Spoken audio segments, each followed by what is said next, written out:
அந்த விழாவுக்கு என்னை அழைச்சிட்டு வர சொன்னாங்க, நீ கூட்டிகிட்டு போகல.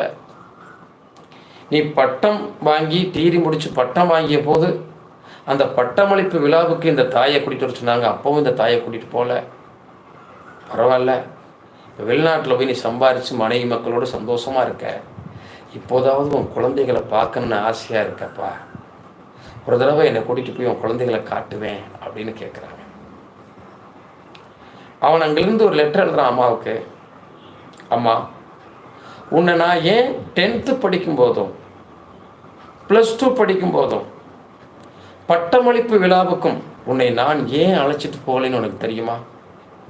எல்லாருடைய அப்பாவும் இது வக்கீலோட பையன், டாக்டரோட பையன், இன்ஜினியர் பையன் அப்படின்னு சொன்னாங்க.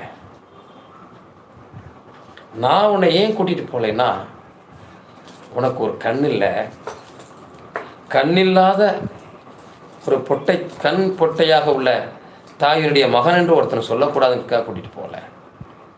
இன்றைக்கி என் மகன் பிறந்து என் பிள்ளைகளை நீ வந்து பார்த்தீங்கன்னா, இந்த பொட்டையோட ஒரு கண்ணில்லாத பொட்டச்சியோட பேரங்களா அப்படின்னு யாரும் சொல்லிடக்கூடாது, அதுக்காகத்தான் அவனை நான் கூப்பிடல, நீ அங்கேயே இருன்னு சொல்லி லெட்டர் எழுதியிருந்தான்.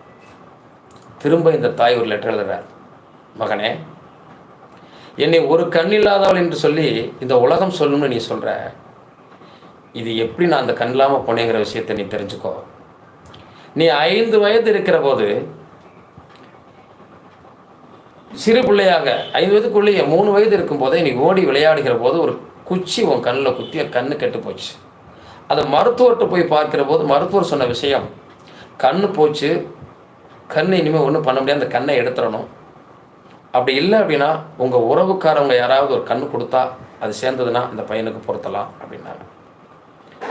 அப்போது எனக்கு உலகமே நீதான், உனக்கு பிறகு எனக்கு எதுக்கு இந்த கண்ணை, என்னுடைய ஒற்றை கண்ணை எடுத்து உன் கண்ணுக்குள்ளே வச்சேன், அதனால நான் பொட்ட கண்ணி ஆனேன், என்னுடைய ஒரு கண் உன் வலது கண்ணிலிருந்து பார்வை செய்து கொண்டு இருக்கிறதுன்னு சொன்னார். அது அப்படிப்பட்ட தாயை பொட்டை தாய் என்கிறாயா, அதை நான் அந்த கண்ணனை அன்னைக்கு வைக்கலாம், நீ ஒற்றை கண்ணாக இருப்பியாமானே, பரவாயில்ல ராஜா, எங்கிருந்தாலும் நீ வாழ்க்கைன்னாங்க. ஒரு லெட்டர் எழுதி போட்டிருந்தாங்க. இந்த லெட்டரை பார்த்து படித்த பிறகு அப்போ தான் அவனுக்கு தாய்மையினுடைய உணர்வு தெரியுது, அம்மாவினுடைய அருமை தெரியுது. நான் தான் கண்ணில்லாதவனா, எனக்கு கண்ணை கொடுத்துட்டு நீ இப்படி போயிட்டியம்மா, இதை உணரலையே, அழுதுகிறான், துடிக்கதான், ஓடி வர்றான் வீட்டுக்கு, அம்மாவை பார்க்கணும். இங்கே அம்மா இல்லை. அழகாக சில வரிகளிலே சில பாடல்களை நம்ம கவிஞர்கள் நிறைய எழுதியிருப்பாங்க. அந்த பாடல்களை நம்ம பார்க்கும்போது நமக்கே ஆச்சரியமாக இருக்கும். அம்மாவை பற்றி நம்ம பார்க்குற போது ரொம்ப ரொம்ப ஆச்சரியமாக இருக்கும். இன்றைக்கி அந்த தாய் வந்து அந்த பையன் வந்து பார்க்கணுன்னு வர்றாரு, ஆனால் அந்த தாய் உயிரோடு இல்லை, இறந்து போயிட்டாங்க.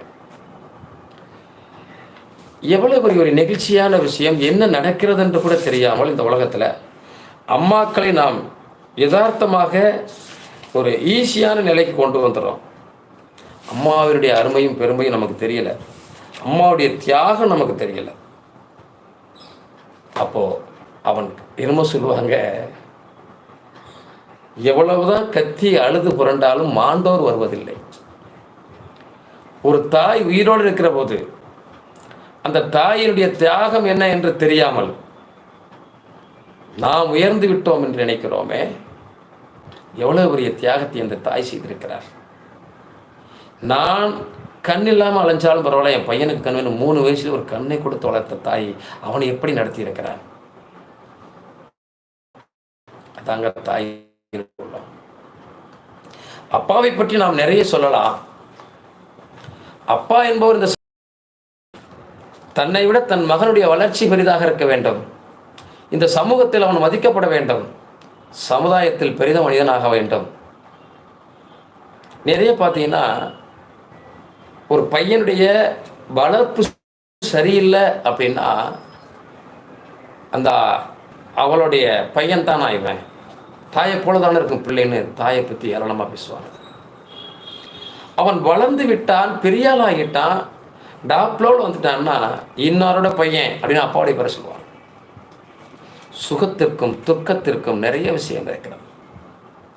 நண்பர்களே, நாம் நடந்து செல்கிற போதெல்லாம்